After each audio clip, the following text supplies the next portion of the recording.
Nathan Rodriguez stared at the empty champagne glass in his hand, watching the golden liquid catch the light from the crystal chandelier above. Around him, 200 wedding guests laughed, danced, and celebrated the union of his business partner Jake and his new bride. But Nathan might as well have been a ghost sitting at table 12. He had positioned his wheelchair at the corner table, hoping for the best view of the ceremony and reception. Instead, he got the perfect view of everything he felt he could never have again. Couples swayed on the dance floor to a slow jazz melody, their bodies moving together like they had been created for this exact moment. Children ran between tables, their bright red and blue party dresses creating streams of color across the marble floor. Elderly couples sat hand in hand, sharing quiet conversations and gentle smiles. Nathan adjusted his navy blue suit jacket and tried to remember the last time someone had actually looked at him during a social gathering. Not looked past him, not looked down at him with pity, but really looked at him like he was still a whole person. 5 years had passed since the accident that left him paralyzed from the waist down, and 5 years since most people stopped seeing Nathan Rodriguez the man and only saw Nathan Rodriguez the disability. "Hey Nathan, glad you could make it," Jake had said earlier, his voice carrying that particular tone people used when they felt sorry for someone. The ceremony was beautiful, wasn't it? Marie looked amazing in her dress. Nathan had nodded and offered his congratulations, but Jake had already moved on to the next table before Nathan could finish speaking. That was how most conversations went these days. People felt obligated to acknowledge him, but they never lingered long enough for real conversation. A burst of laughter erupted from the table nearest to him. A group of couples in their 30s were sharing stories about their own weddings and honeymoons. One woman in a bright green dress gestured wildly as she described her wedding day disaster involving a runaway flower girl and a chocolate fountain. Her husband pulled her close and kissed her temple while the others roared with delight. Nathan felt his chest tighten. He had been engaged once before the accident. Rebecca had stayed with him through the initial recovery period, through the physical therapy and the anger and the depression. But after 8 months of hospital visits and medical equipment and the reality that their future would look different than planned, she had quietly returned her engagement ring and moved across the country for a new opportunity. He couldn't blame her. Not really. They had planned to go hiking in Colorado on their honeymoon, to travel the world, to chase adventure together. Those dreams died the same night his legs did, crushed under 2 tons of steel when a drunk driver ran the red light at 5th and Main. The band struck up another slow song, and Nathan watched as more couples moved onto the dance floor. A young father lifted his toddler daughter onto his feet and danced with her tiny hands in his. An elderly man guided his wife of probably 50 years in a gentle circle, her silver dress catching the soft lighting. Even Jake's teenage nephew had worked up the courage to ask a girl in a bright yellow dress to dance, and they swayed awkwardly but happily near the edge of the floor. Nathan's phone buzzed with a text message. His assistant reminding him about a board meeting on Monday morning. Always work, always the next deal, the next acquisition, the next $1 million decision. His company had grown by 40% since the accident, partly because work was the only thing that made him feel useful anymore. But success felt hollow when you had no one to share it with. He had enough money to buy anything he wanted, houses in every city, cars he couldn't drive, vacations he took alone. His penthouse apartment overlooked the entire city, but most nights he sat by the floor-to-ceiling windows feeling like he was looking at life from the outside, pressing his face against the glass but never able to step through. "Excuse me, sir." The voice was soft and warm with just a hint of nervousness. Nathan looked up to see a woman standing beside his table. She was absolutely beautiful, with rich brown skin that seemed to glow in the soft lighting, natural hair pulled back in an elegant updo, and kind eyes that actually met his gaze directly. She wore a deep red dress that hugged her curves perfectly and silver heels that made her about 5 feet 6 inches tall. Beside her stood a little girl who couldn't have been more than 5 years old. The child wore a bright blue dress with white flowers and had her hair done in neat braids with matching blue ribbons. She was looking at Nathan with the open curiosity that only children possessed, her big brown eyes taking in everything about him without judgment. "Yes," Nathan managed to say, his voice rougher than intended. He cleared his throat. The woman's smile grew wider, and Nathan felt something shift in his chest. When was the last time someone had smiled at him like that? Like they were genuinely happy to see him? "I'm so sorry to bother you," she said, her voice carrying a slight southern accent. "My name is Tiana Johnson and this is my daughter Grace. We don't really know anyone here except the bride who I work with at the hospital. I was wondering." She paused, took a deep breath, and looked directly into Nathan's eyes. "Would you mind being my date for the evening?" Nathan blinked, certain he had misheard. I'm sorry, what? Tiana's cheeks flushed slightly, but her smile didn't waver. I know it sounds strange, but Grace and I have been sitting by ourselves all night. Everyone else seems to be paired off or in groups, and you look like you might be flying solo too. I thought maybe we could keep each other company. Grace tugged on her mother's dress. Mommy, can we sit with the nice man? He has the coolest chair I've ever seen. Nathan felt his throat close up. The coolest chair she'd ever seen. Not the saddest thing she'd ever seen, not something to whisper about or avoid. Just a cool chair. Grace, Tiana said gently, remember what we talked about using our inside voice. But Nathan was already smiling, the first real smile he'd had in months. It is a pretty cool chair, he agreed, looking down at Grace. It goes really fast and I can do spins in it. Grace's eyes went wide. Can you show me? Grace, Tiana warned, but Nathan held up his hand. It's okay, he said, then looked up at Tiana. And yes, I would love to be your date for the evening. I'm Nathan Rodriguez. Have you ever wondered what it would be like if someone saw past your limitations and straight to your heart? What if that one person could change everything you thought you knew about yourself? Let me know in the comments if you think Tiana and Nathan are meant to be together, and don't forget to subscribe for more heartwarming stories like this one. Tiana felt her heart racing as she waited for Nathan's answer. She had been watching him from across the reception hall for the past hour, noticing how isolated he seemed despite being surrounded by people. As a nurse, she had worked with many patients in wheelchairs, and she recognized the look of someone who felt invisible. Are you sure about this? Nathan asked, gesturing to the empty chairs at his table. I have to warn you, I'm not exactly the life of the party these days. Neither am I, Tiana admitted with a laugh. Grace and I were just sitting over there making up stories about the other guests because we didn't have anyone to talk to. Grace had been studying Nathan's wheelchair with fascination.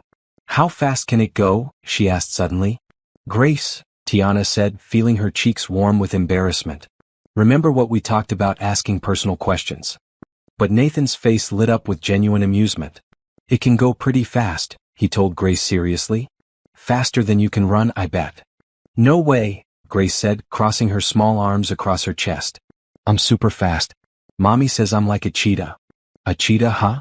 Nathan grinned. That's impressive. But this chair has motors. Grace's mouth formed a perfect O of amazement. Motors? Like a car? Kind of like a car, Nathan agreed. Want to see? He pressed a button on the armrest of his chair and moved forward a few feet, then spun in a complete circle. Grace clapped her hands and giggled with delight. Tiana felt a warmth spread through her chest. Most adults either ignored Grace completely or spoke to her like she was much younger than her 5 years. But Nathan was talking to her daughter like she was a real person, taking her questions seriously and responding with patience and humor. That was amazing, Grace declared. Can I try it? Grace, you cannot ride in someone else's wheelchair, Tiana said quickly. Actually, Nathan said thoughtfully, if it's okay with your mom, you could sit on my lap and help me drive around the table. But only if she says it's okay. Tiana hesitated. She had always been protective of Grace, maybe too protective. Being a single mother meant constantly worrying about strangers and their intentions. But something about Nathan felt different. Say, please, Mommy? Grace asked, bouncing slightly on her toes. I promise I'll be super careful. All right, Tiana said finally.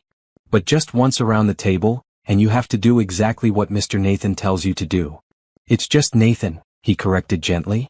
Mr. Nathan makes me feel old. Grace practically vibrated with excitement as Nathan positioned his chair so she could climb onto his lap safely. He showed her where to put her hands on the controller and explained how the joystick worked. Ready? He asked. Ready? Grace announced with the seriousness of a pilot preparing for takeoff. They moved slowly around the large round table, Grace shrieking with laughter as Nathan let her control the direction. Other guests began to notice, some smiling at the sweet scene, others whispering behind their hands. But Nathan seemed focused entirely on Grace, pointing out the different buttons and explaining what each one did.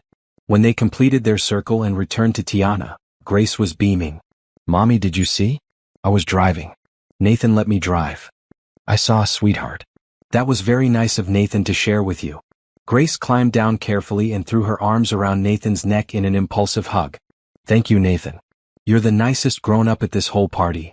Nathan's expression went soft, and Tiana saw something vulnerable flicker across his features before he smiled. You're pretty nice yourself, Grace. Tiana settled into the chair next to Nathan while Grace examined the different features of his wheelchair with continued fascination. Up close, she could see that Nathan was probably in his early 30s, with warm brown eyes and black hair that was styled perfectly despite the evening's activities. His suit looked expensive but not flashy, and his hands were strong and well cared for. "So," she said, "how do you know Jake and Marie?" "Jake and I are business partners," Nathan explained. "We started our company together about 7 years ago. What about you? You said you work with Marie?" "At Mercy General Hospital. Marie's one of the best surgical nurses I've ever worked with. She's been like a big sister to me since I started there 2 years ago." "Are you a nurse too?" Tiana nodded. "Emergency room. And I'm in school part-time working on my medical degree. It's slow going with Grace and work, but I'm determined to finish." Nathan's eyebrows rose with respect. "That's incredible. Your nursing is demanding enough without adding medical school on top of it. How do you manage everything?" "Lots of coffee and very little sleep," Tiana said with a tired laugh. "But Grace is worth it. I want to be able to give her a better life, and becoming a doctor will help me do that." Grace had moved to examine the wheels of Nathan's chair, running her small fingers along the spokes. "Nathan, why do you need this chair?" she asked with the directness that only children possessed. Tiana's heart stopped. "Grace, that's not polite to ask." "It's okay," Nathan said quietly. He looked down at Grace, who was waiting patiently for his answer. "I was in a car accident a few years ago and it hurt my legs. They don't work the same way they used to, so I use this chair to get around instead." "Does it hurt?" Grace asked. "Not anymore. Not usually." "That's good," Grace said matter-of-factly. "Mommy says when things hurt, it means our bodies are trying to get better. Maybe your legs will get better too." Nathan's smile was gentle but sad. "Maybe they will, Grace." Tiana felt her throat tighten at the exchange. Grace's innocent optimism and Nathan's patient response to her questions revealed something beautiful about both of them. Her daughter had never been afraid of differences, but not all adults handled her curiosity with such grace. "Grace, why don't you come sit down so Nathan and I can talk?" Tiana suggested. Grace climbed into the chair next to Nathan, swinging her legs because her feet didn't quite touch the floor. "Can we get some cake soon? I saw them cutting it and it looks really good." "Of course," Nathan said. "Would you like me to go get us some?" "I can get it," Tiana offered, starting to stand. "Please," Nathan said, his voice carrying a note she couldn't quite identify. "Let me. I don't get to do things for people very often anymore." Tiana settled back into her chair, understanding somehow that this was important to him. "That would be lovely. Thank you." As Nathan maneuvered his chair toward the dessert table, Grace watched him go with obvious admiration. "Mommy, I like Nathan," she declared. "He's nice and he talks to me like I'm big." "He does seem very nice," Tiana agreed, watching Nathan navigate through the crowd with practiced ease. Several people stepped aside to let him pass, but she noticed how few of them actually acknowledged him with eye contact or conversation. "Are we going to see him again after tonight?" Grace asked. Tiana's heart skipped.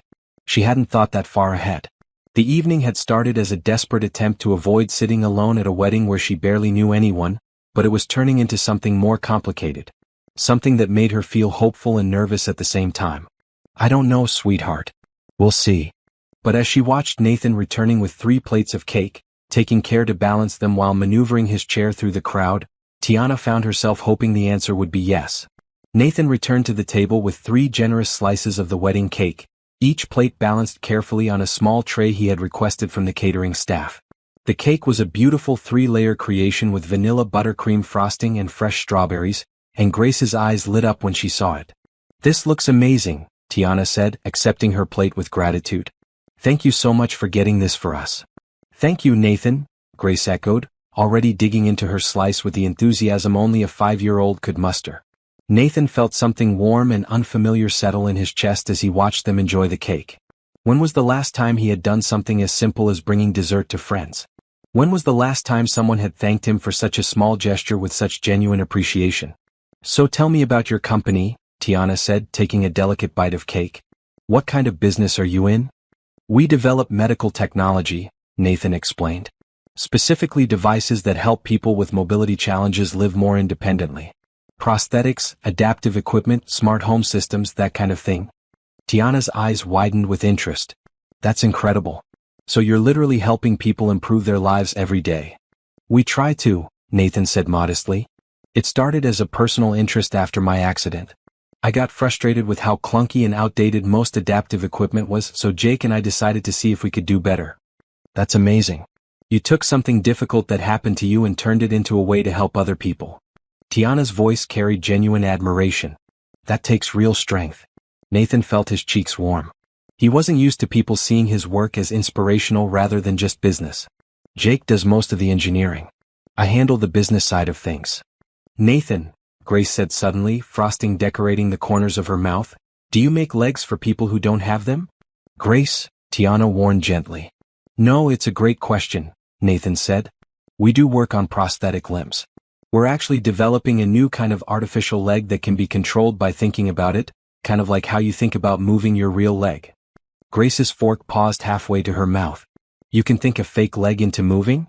Well, it's complicated, but sort of. The brain sends signals to muscles, and we figured out how to capture some of those signals and translate them into movement for artificial limbs. That's like magic, Grace breathed. Nathan laughed, a real laugh that came from deep in his chest. It does seem like magic sometimes. Science can be pretty amazing. Grace loves science, Tiana said proudly. She's always asking me how things work and I have to look up half the answers. What's your favorite science thing, Grace? Nathan asked. Grace considered this very seriously while chewing her cake. I like animals and how they work. Like how birds fly and how fish breathe underwater and why cats always land on their feet. Those are excellent things to wonder about, Nathan said. Do you know that engineers study animals all the time to figure out how to make better machines? Like studying birds to make better airplanes or studying dolphins to make better submarines. Really? Grace's eyes were wide with fascination. Really? It's called biomimicry. Bio means life and mimicry means copying. So biomimicry means copying life to make technology. Tiana watched this exchange with growing amazement. Nathan was talking to Grace like she was capable of understanding complex concepts, but he was explaining them in ways that made sense to a 5-year-old mind. As a single mother, she was used to carrying all the responsibility for enriching Grace's curious mind. Having someone else share that load even for one evening felt like a gift. The band transitioned to a more upbeat song, and several children ran onto the dance floor, including some kids around Grace's age. Mommy, can I go dance? Grace asked. Tiana looked toward the dance floor, calculating distances and potential hazards the way she always did. Stay where I can see you, and if any adults try to talk to you, you come right back here, okay? Okay, Grace agreed, already climbing down from her chair. She paused and looked at Nathan. Do you want to come dance with me? Nathan's expression went carefully neutral. I don't really dance anymore, Grace. But you go have fun and we'll watch you. But you could still dance, Grace said with 5-year-old logic.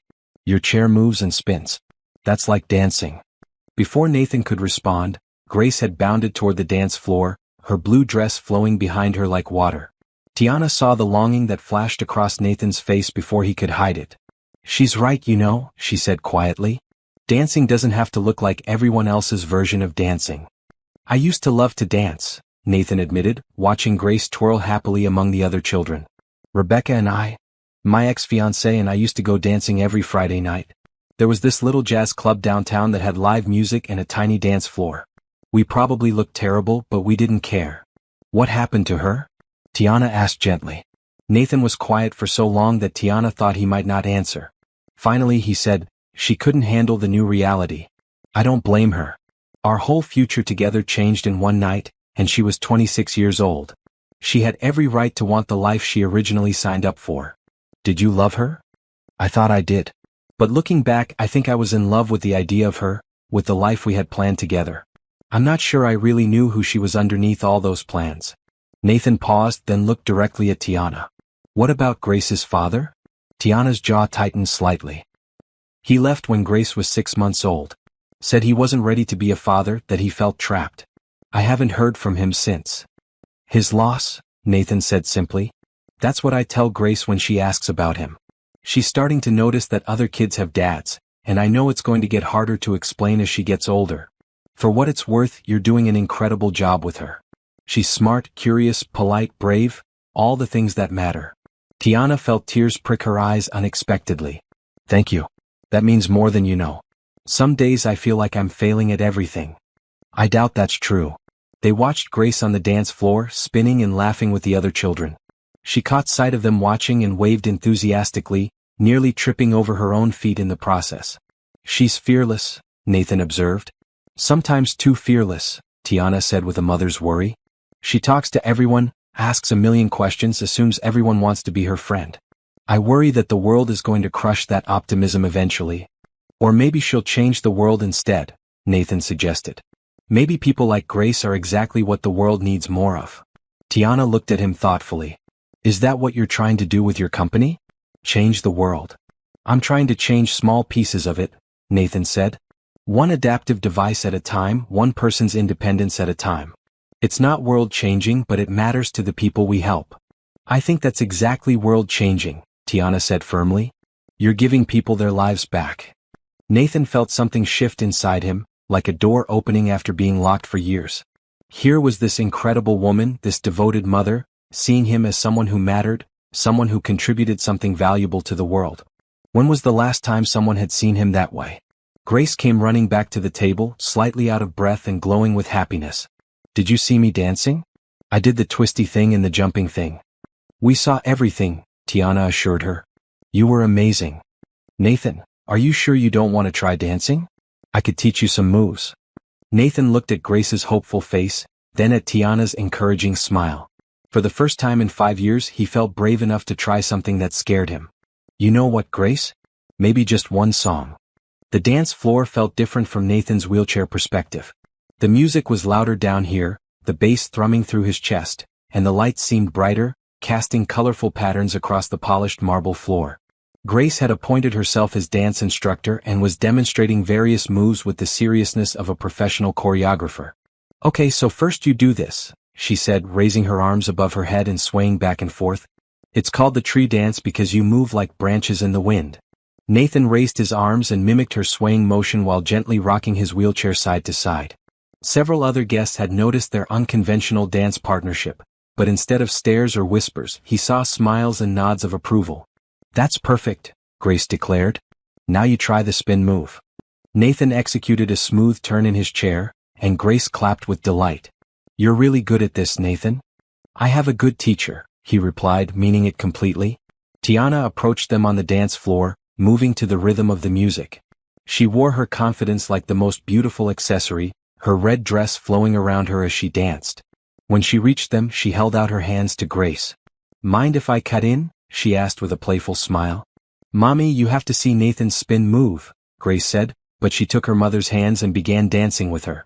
Nathan watched them together, mother and daughter moving in perfect harmony. Tiana's love for Grace was evident in every glance, every protective gesture, every encouraging word. But what struck him most was how natural Tiana looked, including him in their circle, never making him feel like an outsider or an obligation. The song shifted to something slower, and couples around them moved closer together. Grace immediately adapted, taking slower, more deliberate steps. "This is the princess dance," she informed them. "You have to move like you're wearing a big fancy dress." Nathan had to laugh at her logic, but he slowed his movements to match hers. Tiana caught his eye over Grace's head and smiled, and Nathan felt that same warm sensation in his chest he'd been experiencing all evening. When the song ended, Grace was ready for a break. They made their way back to their table, and Nathan was surprised to find that he felt energized rather than self-conscious about his time on the dance floor. "That was wonderful," Tiana said as they settled back into their seats. "Thank you for dancing with us." "Thank you for asking me to," Nathan replied. "I honestly didn't think I'd ever dance again." "Why not?" Grace asked, ever direct. "I guess I thought people would stare, or that I wouldn't be able to keep up, or that I'd look silly." Grace considered this with the seriousness she applied to all important matters. "But everyone looks silly when they dance," she said finally. "That's what makes it fun." Nathan and Tiana exchanged a look of shared amusement and admiration for Grace's 5-year-old wisdom. "She has a point," Tiana said. "Some of the best dancing I've ever seen has looked absolutely ridiculous." "Tell me about the silliest dancing you've ever done," Nathan said, genuinely curious. Tiana's cheeks flushed slightly. "Oh goodness. When I was in nursing school, my roommate and I used to have these study breaks where we'd put on music and dance around our tiny apartment to relieve stress. One night we were so exhausted and punchy that we spent an hour doing what we called interpretive dancing, to medical terminology. I did a whole interpretive dance for gastroenteritis. That was truly horrible." Nathan was laughing so hard he had to wipe tears from his eyes. I would pay money to see that. You would not, Tiana protested, but she was laughing too. What's gastroenter whatever? Grace asked. It's a fancy way of saying stomachache, Tiana explained. Can you show me the dance? Absolutely not, Tiana said firmly, but her eyes were sparkling with mirth. Nathan felt like he was experiencing something completely new. This easy laughter, this comfortable conversation, this feeling of being included and valued for exactly who he was right now, not who he used to be or who he might become. It was like discovering he'd been holding his breath for 5 years and could finally exhale. What about you? Tiana asked him. What's the silliest thing you've ever done? Nathan thought for a moment. In college, Jake and I entered a dance competition at this club near campus. We had no business being there, but we were convinced we could win the $100 prize. We practiced for weeks, learned this elaborate routine to a hip-hop song. We were absolutely terrible, but we were so confident. Did you win? Grace asked. We came in dead last, Nathan admitted. But we had so much fun that we didn't care. We kept going back to that club every weekend just to dance badly and laugh about it. I wish I could have seen that, Tiana said wistfully. Jake probably still has the video somewhere. We made his girlfriend film it because we thought we were going to be famous. They talked easily for another hour, sharing stories and discovering common interests. Nathan learned that Tiana loved old movies and made the best chocolate chip cookies in her apartment building. Tiana learned that Nathan played piano and had a secret addiction to reality TV shows that he watched while working late at night. Grace contributed her own observations and questions, keeping them all entertained with her unique perspective on the world. She was fascinated by Nathan's descriptions of his work and asked if she could visit his office sometime to see the thinking legs he was developing. If your mom says it's okay, I'd love to show you around, Nathan said, then looked at Tiana. We have a whole demonstration lab where people can try different devices and see how they work. It's actually pretty kid-friendly. Tiana hesitated for just a moment, the protective instinct she'd honed as a single mother making her weigh the offer carefully. But then she saw the hope in Nathan's eyes and the excitement on Grace's face, and she realized she didn't want this evening to be their only time together. That sounds educational and fun, she said. If you're serious about the offer, Grace would love it. I'm completely serious, Nathan assured her. What are you doing next Saturday? We usually go to the park in the morning, then grocery shopping, Tiana said. Pretty exciting stuff. The park sounds great too. Mind if I join you? Grace bounced in her seat. Can he come to our park, Mommy? Please? Tiana looked at Nathan, this man who had somehow turned an awkward wedding reception into one of the most enjoyable evenings she'd had in years. Are you sure you want to spend your Saturday morning chasing a 5-year-old around a playground? Nathan's smile was the most genuine expression she'd seen from him all evening. I can't think of anything I'd rather do. As the wedding reception began winding down around them, Tiana realized that this unexpected evening had shifted something fundamental in her world.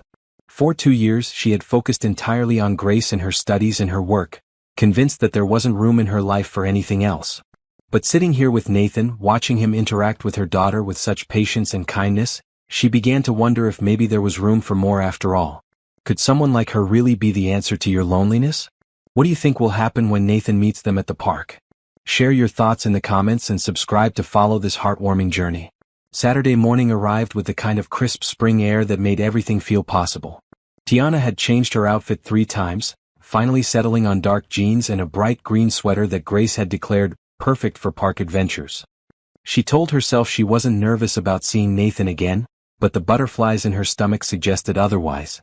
Grace had been awake since sunrise, chattering excitedly about showing Nathan her favorite climbing structure and the duck pond where they sometimes brought breadcrumbs.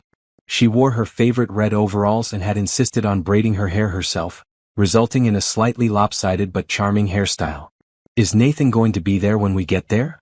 Grace asked for the 15th time as they walked the 3 blocks to Riverside Park. He said he'd meet us by the main entrance at 10 o'clock, Tiana replied patiently.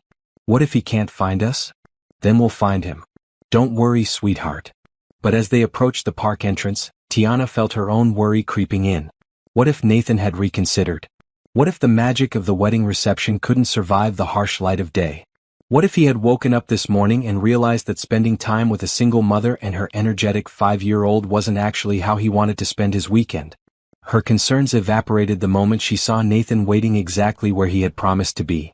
He wore casual clothes, dark jeans and a blue button-down shirt with the sleeves rolled up, and his face lit up when he spotted them approaching. "Nathan," Grace called out, breaking into a run. "You came, you really came." "Of course I came," Nathan said, catching Grace in a gentle hug as she reached him. "I promised, didn't I?" "Some grown-ups promise things and then don't do them," Grace said with the matter-of-fact wisdom that sometimes broke Tiana's heart. "Well, I'm not one of those grown-ups," Nathan said seriously. "When I make a promise to you, Grace, I keep it." Tiana felt something tight in her chest loosen as she watched this exchange. Nathan understood that his words carried weight with Grace, that her trust was something to be treasured and protected. "Good morning," Nathan said as Tiana reached them. "Beautiful day for the park." "It really is," Tiana agreed. "Thanks for coming. I hope you're ready for the full Grace experience." "I can't wait," Nathan said, and Tiana could tell he meant it. Grace immediately took charge of the tour, leading them down the main path while providing detailed commentary about every feature of the park. She showed Nathan the best swings, the climbing structure that looked like a castle, and the little garden where butterflies like to gather on warm afternoons. "And over there is the duck pond," Grace said, pointing to a small body of water surrounded by willow trees. "Sometimes we bring bread, but Mommy says we have to use the special duck bread from the store because regular bread makes them sick." "That's very thoughtful of your mom," Nathan said. "Ducks have sensitive stomachs." "Did you know that ducks can sleep with one eye open?" Grace asked. "I didn't know that. That's amazing." Tiana smiled as she listened to their conversation. Nathan had a gift for taking Grace's questions and observations seriously, responding with genuine interest rather than the patronizing tone many adults used with children. They spent an hour at the playground, with Grace demonstrating her climbing skills and Nathan cheering her on from below. When she reached the top of the tallest slide, she called down, "Nathan, are you watching?" "I'm watching," he assured her. "You're incredibly brave." Grace slid down with a whoop of joy, then ran back to climb again. After several trips up and down, she flopped onto the grass beside Nathan's chair, slightly out of breath. "I'm thirsty," she announced. "There's a snack bar by the tennis courts," Tiana said. "We could get drinks and maybe some lunch." "That sounds perfect," Nathan agreed. "My treat." "You don't have to." Tiana started to protest. "Please," Nathan said, and there was that note in his voice again, the one that suggested this was important to him. "I'd like to." The snack bar was busy with Saturday morning families, and they had to wait in line behind several other parents with children. Grace entertained herself by counting how many different colors she could see in people's clothing, while Nathan and Tiana stood comfortably together, occasionally commenting on Grace's observations. 17 different colors so far, Grace announced. "Not counting the boring ones like black and white and brown." "What makes those colors boring?" Nathan asked. "They're not bright and happy," Grace explained. "Happy colors are like red and yellow and purple and green. Like Mommy's sweater." Nathan glanced at Tiana's green sweater and smiled. "I think you're right about happy colors." When they reached the front of the line, Nathan ordered sandwiches and drinks for all of them, plus ice cream for Grace. They found a table under a large oak tree, and Grace chattered happily about her morning adventures while they ate. "Nathan," she said around a bite of grilled cheese, "do you have kids?" "Grace," Tiana warned, but Nathan held up a hand. "It's okay," he said. "No, Grace, I don't have children." "Why not?" "Grace, that's enough questions." "No, really, it's fine," Nathan said. He looked at Grace thoughtfully. "I guess I haven't found the right person to have children with yet." "What kind of person would be right?" Grace asked. Nathan glanced at Tiana, then back at Grace. "Someone kind and smart and funny. Someone who would be a good mom like yours is." Grace considered this seriously. "Mommy is the best mom in the whole world." "I can see that," Nathan said softly. After lunch, they walked to the duck pond where Grace delighted in pointing out the different types of waterfowl and making up names for the ones she recognized from previous visits. There was Harold the mallard, who was missing some tail feathers, and Penelope the goose, who was particularly bold about approaching people for food. "We didn't bring duck bread today," Grace said sadly. "Sorry, Harold." "Maybe next time," Nathan suggested. "We could make it a regular thing, coming to visit Harold and Penelope." Grace's face lit up. "Really? You want to come back to our park?" "If that's okay with you and your mom, I'd love to."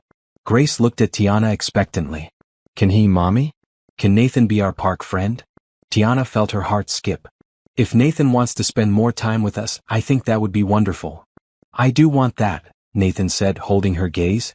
"Very much." They stayed at the park until early afternoon, with Grace showing no signs of slowing down despite having been active for hours. Nathan seemed equally energetic, engaging with every game and story and question Grace presented. As they finally prepared to leave, Grace took Nathan's hand in her small one. "This was the best park day ever," she declared. "For me too," Nathan said, and Tiana could see that he meant it completely. "Nathan," Tiana said as they walked toward the park exit, "would you like to come to dinner tomorrow night? Nothing fancy, just spaghetti and garlic bread. Grace makes the best salad in the city." "It's true," Grace added. "I put cucumbers and tomatoes and everything." Nathan stopped his chair and looked at both of them. "You want me to come to your home for dinner?" "Only if you want to," Tiana said quickly. "I know you probably have much more exciting things to do." "Tiana," Nathan said quietly, "I can't think of anything I'd rather do than have dinner with you and Grace." As they exchanged phone numbers and made plans for the following evening, Tiana felt something she hadn't experienced in years. Hope. Not just the general hope that things would work out okay, but specific hope. Hope that this wonderful man who treated her daughter like she was precious might want to be part of their lives. Hope that she might not have to do everything alone anymore. Hope that maybe, just maybe, her small family might be about to grow. Sunday evening arrived with the warm smell of garlic and herbs filling Tiana's small apartment. She had spent the afternoon preparing what she privately thought of as her signature meal, the kind of comfort food that made people feel welcome and at home. Grace had helped by carefully arranging cucumber and tomato slices in her special salad pattern, and now she was setting the table with her most serious concentration face. "Should I put Nathan's napkin on the left or the right?" Grace asked, holding up a bright yellow cloth napkin. "Left is perfect," Tiana said, checking the sauce one more time. "Remember, when Nathan gets here, you wait for Mommy to answer the door, okay?" "I remember," Grace said, but Tiana could see her daughter practically vibrating with excitement. The apartment was small but warm, with soft lighting and colorful artwork that Grace had created over the years.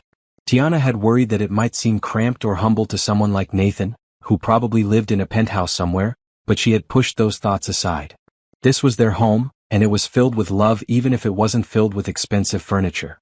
When the doorbell rang at exactly 6 o'clock, Grace jumped up from the couch where she had been pretending to read a book. He's here," she whispered excitedly. Tiana opened the door to find Nathan holding a bottle of wine and a small bouquet of flowers. He looked handsome in casual clothes, khakis and a maroon sweater that brought out the warmth in his brown eyes. "These are for you," he said, offering the flowers. "And Grace mentioned she likes books, so I brought her something too." He handed Grace a wrapped package, and she looked up at her mother for permission before accepting it. "Go ahead and open it, sweetheart," Tiana said. Grace carefully unwrapped the gift to reveal a beautiful picture book about animals and their unique abilities. Her eyes went wide as she flipped through the colorful illustrations. "It's about biomimicry," Nathan explained. "Remember what we talked about at the wedding? How engineers study animals to make better technology. This is the best book ever," Grace declared, hugging it to her chest. "Thank you, Nathan." "You're very welcome." Tiana felt a familiar warmth spread through her chest. Nathan had listened to Grace, really listened, and had chosen a gift that connected to her interests. It was the kind of thoughtfulness that meant more than any expensive present could have. "Something smells incredible," Nathan said as Tiana led him into the small living area that flowed into the kitchen. "Just spaghetti and garlic bread," Tiana said modestly. "Nothing fancy." "It's not just spaghetti," Grace corrected seriously. "It's Mommy's special sauce with 3 different kinds of herbs and Parmesan cheese that we grate ourselves." Nathan smiled. "That sounds much more sophisticated than just spaghetti." The apartment was designed with an open floor plan that made it feel larger than it actually was, but Tiana still found herself watching Nathan navigate the space, hoping it was accessible enough for his chair. He moved through it easily and she realized she had been worrying for nothing. "Can I show Nathan my room?" Grace asked. "After dinner, sweetheart. Let's eat while everything is hot." They settled around the small dining table, with Grace chattering about her day and asking Nathan questions about his work. The conversation flowed as easily as it had at the park, with Nathan showing genuine interest in Grace's observations about everything from the weather to the neighbor's cat who liked to sit on their fire escape. "Nathan," Grace said as she carefully twirled spaghetti around her fork, "how did you learn to make those thinking legs?" "Well, I didn't actually make them myself," Nathan explained. "I work with engineers and doctors and computer scientists who are much smarter than me. My job is to help them figure out what people need and how to make it affordable for everyone." "But you had the idea?" I had some ideas, but the best ideas come from listening to people who actually need the devices. They know better than anyone what would make their lives easier. Tiana was struck again by Nathan's humility. He could have bragged about his success or his wealth, but instead he consistently redirected credit to others. Tell me about your work at the hospital, Nathan said to Tiana. What's it like in the emergency room? Busy, intense, never boring, Tiana said. Every day is different. Some days it's mostly routine things like cuts and bruises and stomach bugs. Other days. She paused, glancing at Grace, who was absorbed in getting the perfect amount of sauce on her bread. Other days are harder, Nathan said, understanding. Other days remind me why I want to be a doctor, Tiana said. I want to be able to do more than just comfort people and follow orders. I want to be the one making the medical decisions that help people get better. How much longer until you finish medical school? If everything goes according to plan, 3 more years. Then residency, which will be another 3 or 4 years depending on what specialty I choose. Nathan's eyebrows rose. That's a long time to balance work and school and being a full-time mom. Some people think I'm crazy for attempting it, Tiana admitted. My mom thinks I should just be satisfied with nursing. She worries that I'm trying to do too much and that Grace will suffer for it. What do you think? Tiana looked at her daughter, who was now making elaborate patterns with her remaining spaghetti. I think Grace benefits from seeing her mother work hard for her dreams. I want her to know that she can accomplish anything she sets her mind to, regardless of where she started or what obstacles she faces. That's beautiful, Nathan said quietly. After dinner, Grace insisted on showing Nathan her bedroom, which was decorated in bright blues and greens with glow-in-the-dark stars on the ceiling. She proudly displayed her collection of science books and the microscope that Tiana had bought her for her 5th birthday. Mommy lets me look at pond water and leaves and things, Grace explained, demonstrating how to adjust the focus. Did you know that leaves have tiny holes that you can't see without a microscope? Stomata, Nathan said. Those holes help the leaves breathe. Grace's eyes went wide. You know about the breathing holes? I took a lot of science classes in college. Plants are pretty amazing. They spent another hour looking at Grace's various collections and projects, with Nathan asking thoughtful questions and offering explanations that satisfied Grace's curiosity without being too complex for her to understand. When it was time for Grace's bath and bedtime routine, Nathan prepared to leave, but Grace had other ideas. Can't Nathan read me a story tonight? She asked. Please? Tiana looked at Nathan uncertainly. You don't have to. I'd love to, Nathan said. If you don't mind. 20 minutes later, Grace was in her pajamas and settled into bed with her new biomimicry book. Nathan positioned his chair beside her bed and read in a warm, animated voice that brought the animal stories to life. Grace was asleep before he finished the chapter about dolphins and echolocation. Tiana stood in the doorway watching this scene, her heart full of emotions she wasn't quite ready to name. Nathan read to Grace like it was the most natural thing in the world, like he belonged in this moment, in this room, in their lives. After they quietly left Grace's room, Tiana made tea and they settled in the living room. The apartment felt different with Nathan in it, smaller but also more complete somehow. Thank you for tonight, Nathan said. For dinner, for including me in your home, for letting me read to Grace. It's been perfect.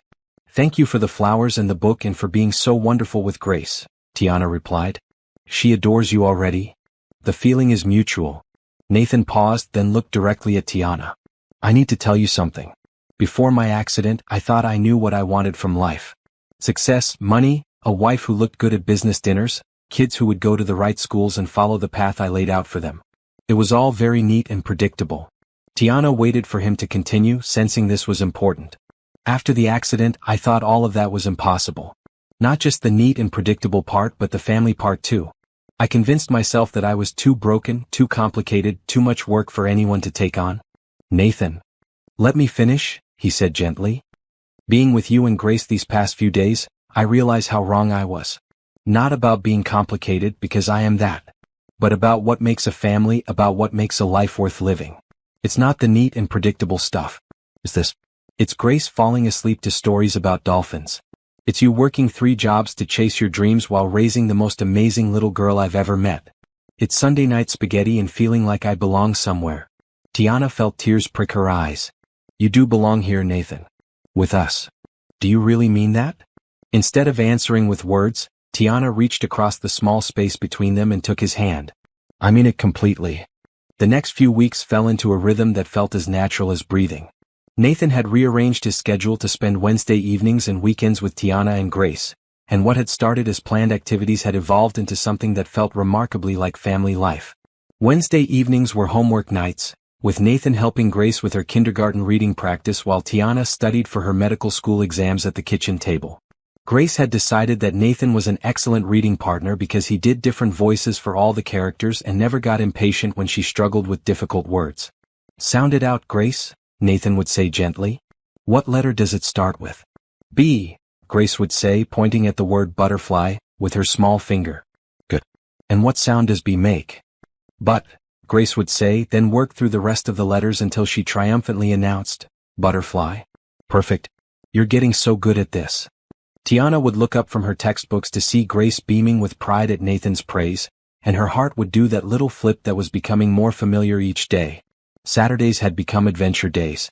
Nathan had taken them to the Science Museum, where Grace spent 3 hours exploring the hands-on exhibits while Nathan patiently answered her endless questions about everything from dinosaur bones to space exploration.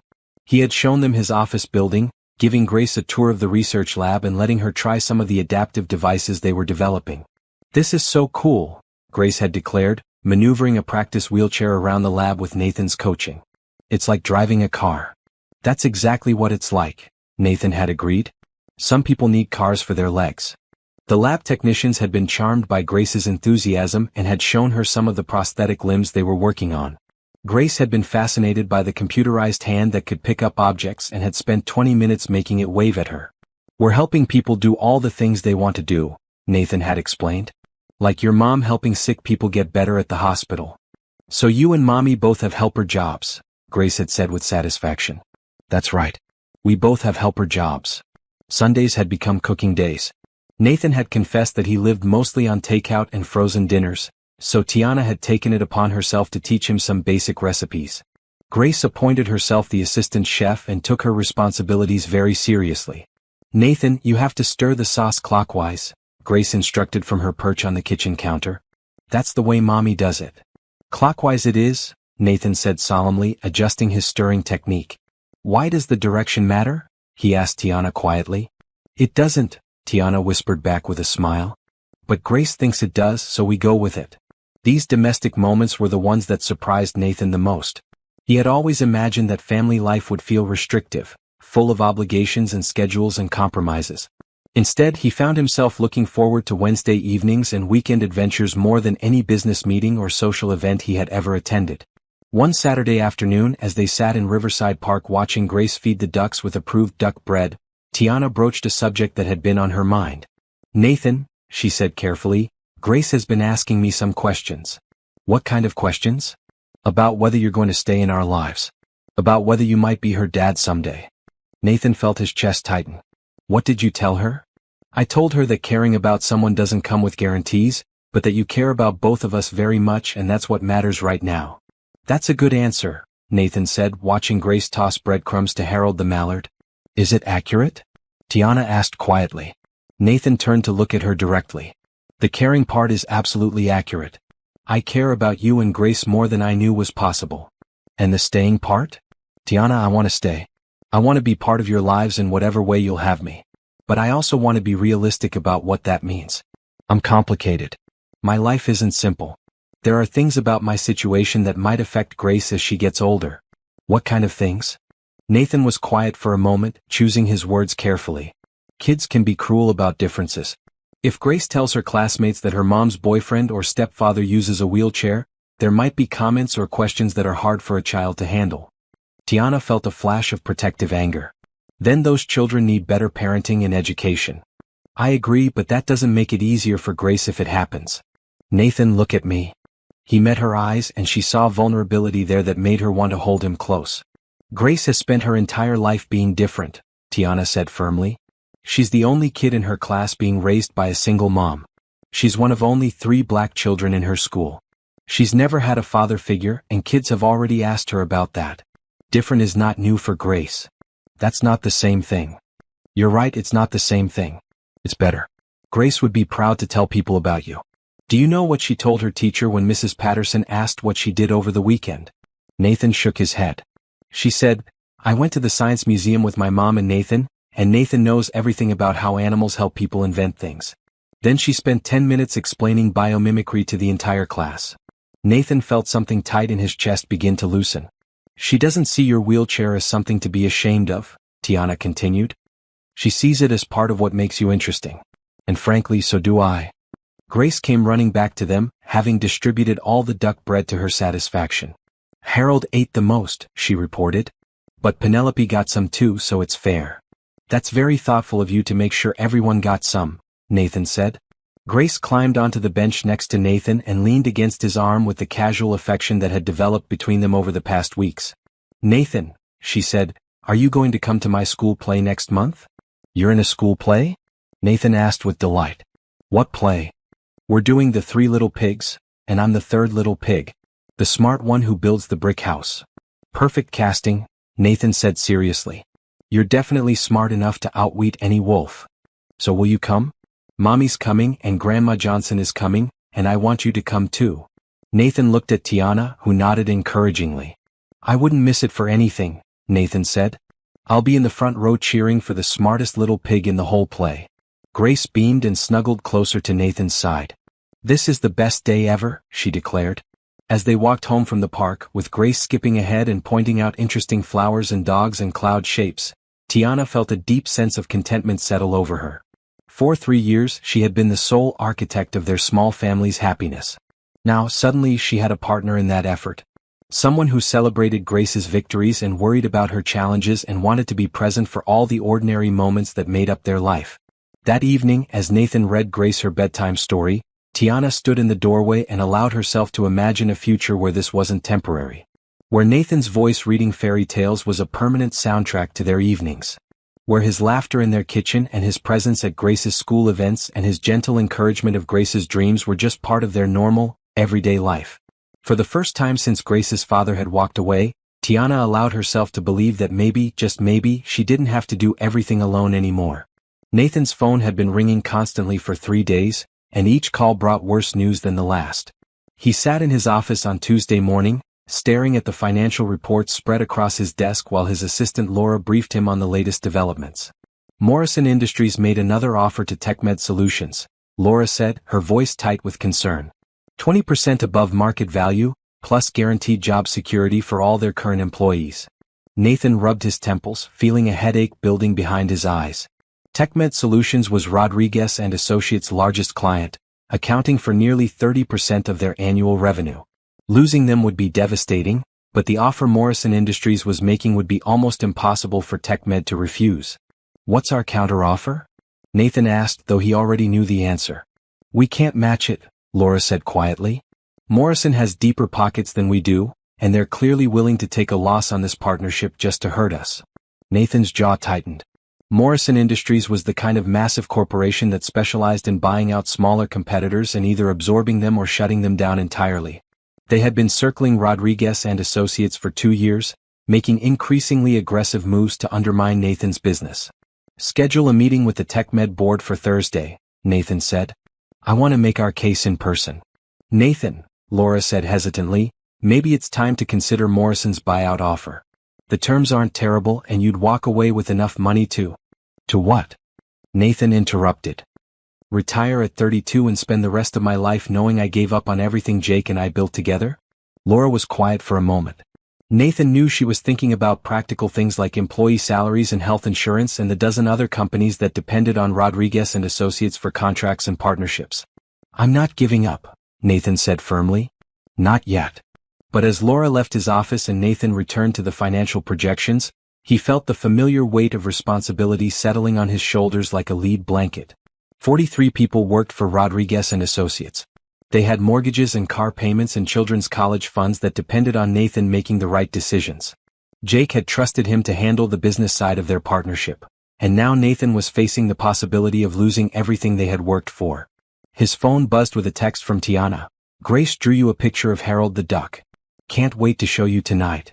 Nathan smiled despite his stress. Tonight was Wednesday, which meant homework help with Grace and quiet studying time with Tiana. It was the one bright spot in what was shaping up to be a terrible week. But as the afternoon wore on, the crisis deepened. TechMed's CEO called personally to inform Nathan that they would be making their final decision by Friday morning. 2 other clients called to express concern about Rodriguez and Associates' financial stability, hinting that they might need to reconsider their partnerships if the company's future was uncertain. By 5 o'clock, Nathan was running on coffee and stress, and he realized with a sinking heart that he was going to have to cancel dinner with Tiana and Grace. There was simply too much work to do, too many phone calls to make, too many last-ditch strategies to explore. He called Tiana's cell phone, hoping to catch her before she left work.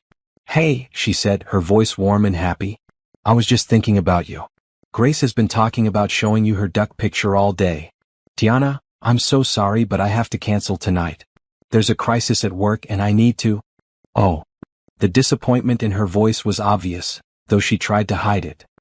"Is everything okay? It's complicated business stuff. I might lose a major client, and I have to work late to try to save the partnership." "Of course," Tiana said quickly. "Work has to come first. Grace will understand." But Nathan could hear the hurt underneath her understanding tone, and his chest tightened with guilt. He had made a promise to be reliable, to be present, and he was already breaking that promise. "I'll make it up to you both this weekend," he said. "Maybe we can go to that butterfly conservatory Grace has been talking about." "That sounds nice," Tiana said, but her enthusiasm was forced. "Good luck with everything tonight." After she hung up, Nathan sat in his empty office feeling like he was failing at everything that mattered. The business crisis was threatening his livelihood and the livelihoods of everyone who worked for him. And now he was disappointing the 2 people who had become the most important part of his life. He called for Chinese takeout and prepared for a long night of strategic planning and financial projections. But every time his phone rang with another piece of bad news, he thought about Grace's excited face when she talked about showing him her drawing, and about Tiana's quiet disappointment when he canceled their evening together. By Thursday morning, Nathan looked like he hadn't slept in weeks because he hadn't. The meeting with TechMed's board was scheduled for 2 o'clock, and Nathan spent the morning preparing a presentation that outlined every possible reason why they should stay with Rodriguez and Associates instead of accepting Morrison's generous offer. The meeting went better than Nathan had dared to hope. The TechMed board was impressed with his passion and his detailed plans for future development. But in the end, business was business and Morrison's offer was simply too good to pass up. "We're sorry, Nathan," TechMed's CEO said as the meeting concluded. "We've genuinely enjoyed our partnership and we wish you the best. But we have shareholders to consider, and Morrison's terms are too favorable to refuse." Nathan shook hands with each board member and maintained his professional composure until he was alone in the elevator. Then he closed his eyes and let himself feel the full weight of what had just happened. Losing TechMed didn't mean Rodriguez and Associates would immediately go bankrupt, but it meant layoffs. It meant cutting salaries and benefits. It meant telling Jake's widow that the company they had built together was struggling to survive. It meant admitting to all the employees who depended on him that he had failed to protect their jobs. Nathan's phone buzzed with a text from Grace, sent from Tiana's phone. "Hi Nathan. I hope your work meeting goes good. Love, Grace." The simple message, with its 5-year-old spelling and unconditional support, nearly broke Nathan's composure entirely. Here was this little girl who believed he could do anything, and he was letting her down along with everyone else. Nathan made it back to his office and closed the door before the tears came. For 5 years he had built his identity around being successful, being in control, being the man who could solve any problem with enough determination and strategic thinking. But this problem was bigger than his determination, and for the first time since his accident, Nathan felt truly helpless. His assistant knocked on the door. "Nathan? Morrison Industries just called. They want to schedule a meeting to discuss their buyout offer." Nathan stared at his reflection in the dark window of his office. Maybe Laura was right. Maybe it was time to accept reality and take Morrison's money. Maybe it was better to surrender with dignity than to keep fighting a battle he couldn't win. But as he reached for the phone to call Morrison Industries, Nathan thought about Grace's drawing of Harold the Duck, waiting at home to be shared with him. He thought about Tiana studying for her medical degree at her kitchen table while he helped Grace with her reading. He thought about the life they were building together, and how much he wanted to be the kind of man who deserved to be part of that life. Nathan put down the phone. He wasn't ready to give up yet. Not on his company, and not on the future he was starting to envision with Tiana and Grace. But he also wasn't sure how much longer he could keep fighting without losing everything that mattered most. Nathan hadn't answered his phone in 2 days. Tiana had tried calling Thursday evening after Grace went to bed, then again Friday morning before work, and both calls had gone straight to voicemail. Her texts received brief, apologetic responses that explained he was dealing with a work crisis but offered no details and no timeline for when things might improve. By Friday evening, Tiana was worried enough to take action. She had Grace's overnight bag packed and ready by 6 o'clock. "Where are we going, Mommy?" Grace asked, watching Tiana gather snacks and juice boxes. "We're going to visit Nathan," Tiana said. "I think he might need some cheering up." "Is Nathan sad?" Grace asked with immediate concern. "I think he might be having a hard time with something at work, and sometimes when people are having hard times, they forget to eat dinner or take care of themselves." Grace nodded seriously. "Like when you were sick last month and you forgot to eat lunch." "Exactly like that." Tiana had gotten Nathan's address from the business card he'd given her weeks ago, though she had never been to his apartment. She wasn't even sure he'd be home, but she had a feeling that if Nathan was struggling, he was probably doing it alone in whatever expensive penthouse he called home. The building was exactly as impressive as she had expected, with a doorman and marble floors and the kind of understated elegance that spoke of serious money. Tiana felt suddenly self-conscious about her casual jeans and Grace's backpack decorated with cartoon characters. "Good evening," the doorman said politely. "May I help you?" "We're here to see Nathan Rodriguez," Tiana said. "I'm not sure if he's expecting us." The doorman called up to Nathan's apartment, and Tiana held her breath waiting for the response. "Mr. Rodriguez says you can go up," the doorman said with a smile. 32nd floor, apartment 3201.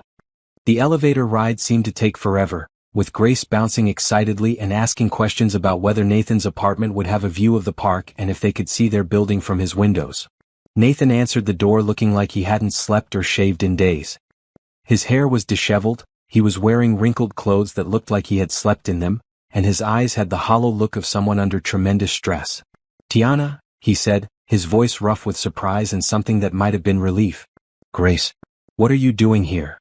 "We brought you dinner," Grace announced, holding up the bag of takeout containers that Tiana had picked up on the way over. "And I brought my Herald picture to show you." Nathan's expression softened as he looked down at Grace's earnest face. "You brought me dinner?" "Mommy said you might forget to eat when you're having work troubles," Grace explained matter-of-factly. "Like when she gets too busy studying and forgets about lunch." "Can we come in?" Tiana asked gently. "If you're not too busy." Nathan stepped aside and gestured for them to enter. Tiana had expected luxury, but she hadn't expected the apartment to feel so cold and impersonal. The furniture was beautiful but looked like it had been selected by a decorator rather than someone who actually lived there.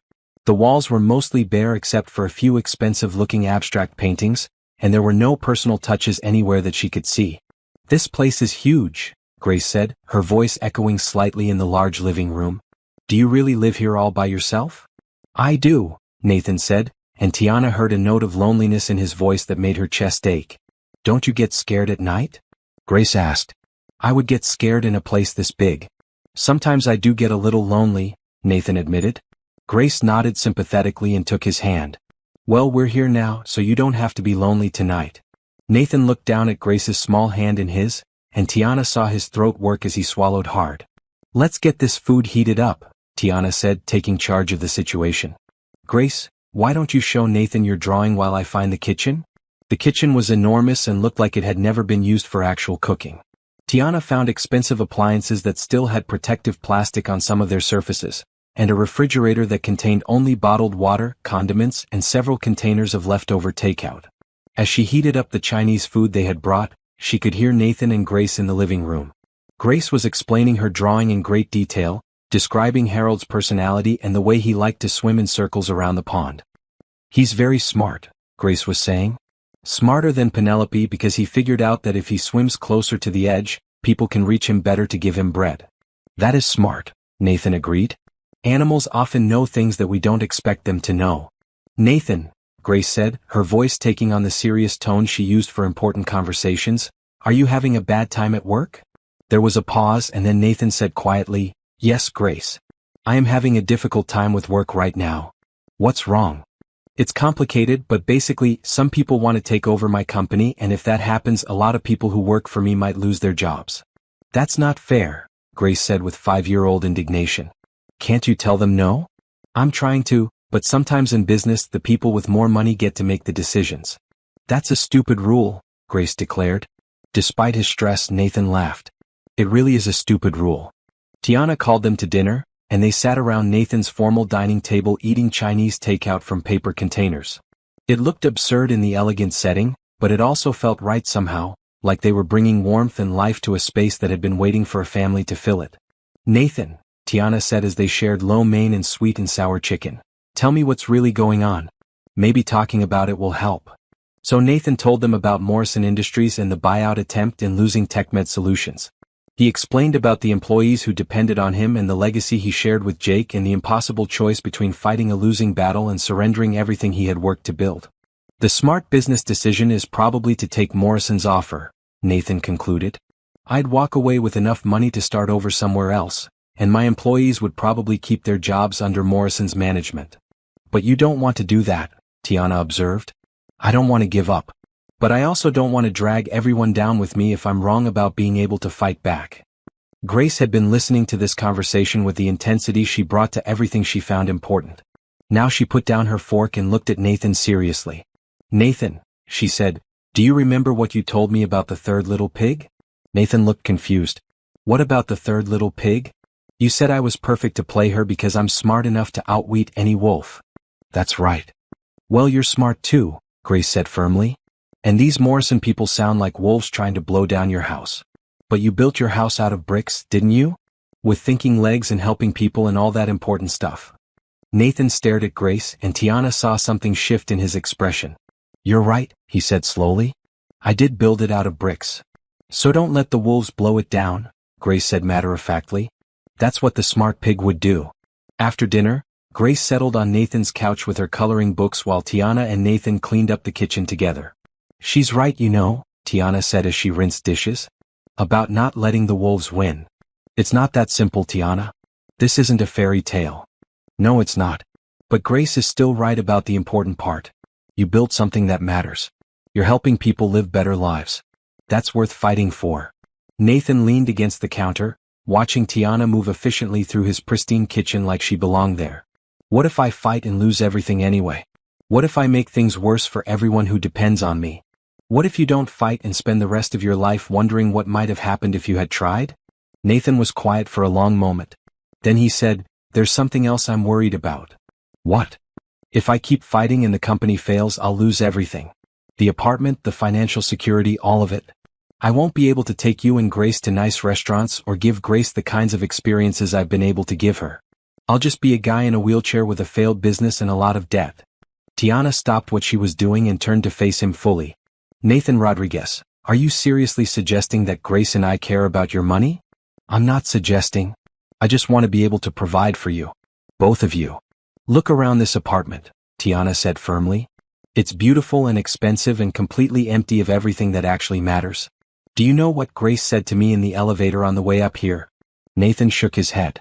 "She said, 'Mommy, I hope Nathan's apartment has pictures of people he loves like we do.' She was disappointed when she saw that it doesn't." Nathan looked around his living room as if seeing it for the first time. "I never put up pictures. Because you didn't have people you wanted to look at every day. But you do now." Tiana moved closer to him, close enough to take his hands in hers. "Nathan, I fell in love with you when you got on that dance floor in a wheelchair and taught my daughter that dancing isn't about how you move, it's about moving with joy. Grace fell in love with you when you took her questions seriously and treated her like she was worth listening to. None of that has anything to do with your bank account." "You fell in love with me?" Nathan asked quietly. Tiana felt her cheeks warm, but she didn't look away. "Yes, I did. Completely and entirely and without any regard for your financial portfolio." Nathan reached up to cup her face gently. "I fell in love with you too.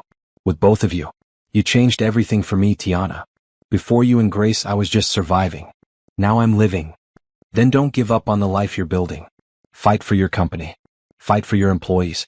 Fight for the work that gives your life meaning. And let Grace and me fight beside you." Before Nathan could respond, Grace appeared in the kitchen doorway. "Are you guys done talking about work?" she asked. "Because I found Nathan's TV and it's huge and I thought maybe we could watch a movie together." Tiana and Nathan looked at each other and smiled. "That sounds perfect," Nathan said. "What movie do you want to watch?" "Something with a happy ending," Grace said firmly. "I like stories where the good guys win." As they settled onto Nathan's couch with Grace curled up between them, Nathan felt something he hadn't experienced in weeks: hope. Not the desperate hope of someone clinging to a sinking ship, but the steady hope of someone who wasn't fighting alone anymore. Tomorrow he would call Morrison Industries and tell them he wasn't interested in their buyout offer. He would find new clients to replace TechMed Solutions. He would fight for his company and his employees and the work that mattered to him. But tonight, he would watch a movie with a happy ending with Grace's head on his shoulder and Tiana's hand in his, and remember that the most important battles were the ones worth fighting for. 6 months later, Nathan stood in the same wedding venue where he had first met Tiana and Grace, but everything was different now. The autumn afternoon light streamed through the tall windows, casting golden patterns across the floor where couples had danced that magical evening in spring. Today those same floors would witness a different kind of magic. Rodriguez and Associates had not only survived the Morrison Industries attack but had thrived in ways Nathan never expected. After losing TechMed Solutions, Nathan had been forced to think creatively about growing his business.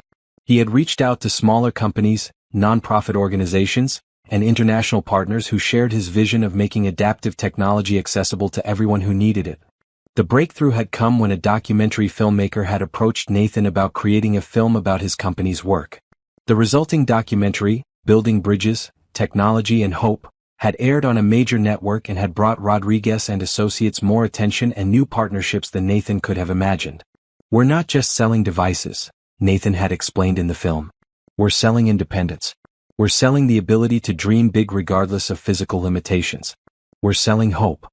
The documentary had led to a partnership with a major foundation that provided funding for adaptive equipment in underserved communities.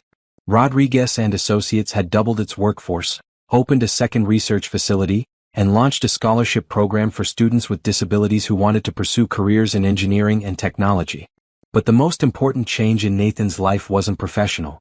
It was personal, and it was standing at the altar in a beautiful cream-colored dress, holding a bouquet of red roses and smiling at him like he was the most wonderful thing she had ever seen. Tiana had finished her first year of medical school with top honors, balancing her studies with her work at the hospital and her role as Grace's mother. But now she had help with that balancing act. Nathan had moved out of his sterile penthouse and into a house with a yard where Grace could play and rooms filled with family photos and laughter and all the warmth that had been missing from his life. Grace stood beside Tiana as her maid of honor, wearing a bright blue dress and holding a small bouquet that matched her mother's. She had insisted on being part of the ceremony rather than just watching from the audience. "I want to help you marry Mommy," she had explained to Nathan with 5-year-old logic. "Getting a new family is important work." Nathan had worked with the wedding planner to create a ceremony that included Grace as an active participant. When the minister asked if anyone had objections to the union, Grace would step forward with a special set of vows that Nathan and Tiana had written together. The small audience was filled with people who mattered. Nathan's employees who had become like an extended family over the past months, Tiana's colleagues from the hospital, Grace's teacher and classmates, and Jake's widow who had flown in from Colorado to see Nathan marry the woman who had brought him back to life. As the ceremony began, Nathan felt the same nervous excitement he had experienced 6 months ago when he decided to fight for his company instead of giving up. This was another leap of faith, another decision to choose hope over fear. "Dearly beloved," the minister began, "we are gathered here today to witness the union of Nathan Rodriguez and Tiana Johnson, and to welcome Grace Johnson into their new family." Grace beamed at being mentioned specifically and waved at the audience, drawing chuckles from the wedding guests. The ceremony proceeded with traditional vows between Nathan and Tiana, words about love and commitment and facing life's challenges together. But when the minister reached the part about objections, Grace stepped forward as planned. "Excuse me," she said in her clear 5-year-old voice. "I have something important to say." The minister smiled and nodded. "Please go ahead, Grace." Grace turned to face Nathan, her small face serious with the weight of her responsibility. "Nathan," she said, "I want to tell you some things before you marry my mommy." Nathan leaned forward in his wheelchair, giving Grace his complete attention. "First, you have to promise to always read me bedtime stories even when I get too old for them." "I promise," Nathan said solemnly. "Second, you have to promise to come to all my school plays and science fairs and other important things." "I promise." "Third, you have to promise to take care of my mommy when she's sick or sad or too busy studying to remember to eat lunch." "I promise to take very good care of your mommy." "And last," Grace said, her voice growing softer, "you have to promise to be my daddy for real, not just pretend." Nathan felt his throat close up with emotion. This wasn't part of the planned ceremony. Grace had added this on her own. "Grace," he said, his voice thick with tears, I promise to be your daddy for real. Forever and always. Grace threw her arms around Nathan's neck in a fierce hug, and there wasn't a dry eye in the room. When she stepped back, Grace turned to her mother with equal seriousness. Mommy, you have to promise some things too. What do I need to promise, sweetheart? You have to promise to let Nathan help you with everything, even when you think you should do it all by yourself. Tiana laughed through her tears. I promise to let Nathan help me. And you have to promise to make him chocolate chip cookies when he's had a bad day at work. I promise to make lots of chocolate chip cookies. And you have to promise to love Nathan even when his wheelchair gets stuck in doorways or when people are mean to him. Grace, Tiana said, her voice breaking with emotion, I promise to love Nathan no matter what, forever and always. Grace nodded with satisfaction and stepped back to her place beside her mother. Now you can kiss and be married, she announced to the minister. The official ceremony concluded with Nathan and Tiana's first kiss as husband and wife, and with Grace jumping up and down and clapping with pure joy. At the reception that followed, Nathan sat at the head table watching Grace dance with anyone who would partner with her, her blue dress spinning as she twirled across the floor. Tiana sat beside him, her hand in his, both of them marveling at how perfectly this day had unfolded. Mrs. Rodriguez, Nathan said, testing out the sound of his wife's new name. I like the sound of that, Tiana said, leaning over to kiss his cheek. Daddy Nathan, Grace called from the dance floor where she was teaching Nathan's assistant Laura how to do her signature spinning move. Come dance with me. Nathan looked at Tiana, who smiled and nodded. Go dance with your daughter, she said. I'll be right here when you get back. As Nathan made his way onto the dance floor, he reflected on the incredible journey that had brought him to this moment. A year ago, he had been a lonely man who had given up on the possibility of having a family. He had defined himself by his limitations and his losses, convinced that his accident had ended his chance at real happiness. But Grace had seen past his wheelchair to the man underneath. Tiana had seen his potential for love and partnership. Together, they had shown him that family wasn't about perfect circumstances or ideal situations. It was about choosing to show up for each other, day after day, in all the ordinary and extraordinary moments that make up a life. Are you happy, Daddy Nathan? Grace asked as they danced together, her small hands guiding his wheelchair in gentle circles. I'm the happiest man in the world, Nathan said, and he meant it completely. Good, Grace said with satisfaction. Because now we're a real family and real families are supposed to be happy.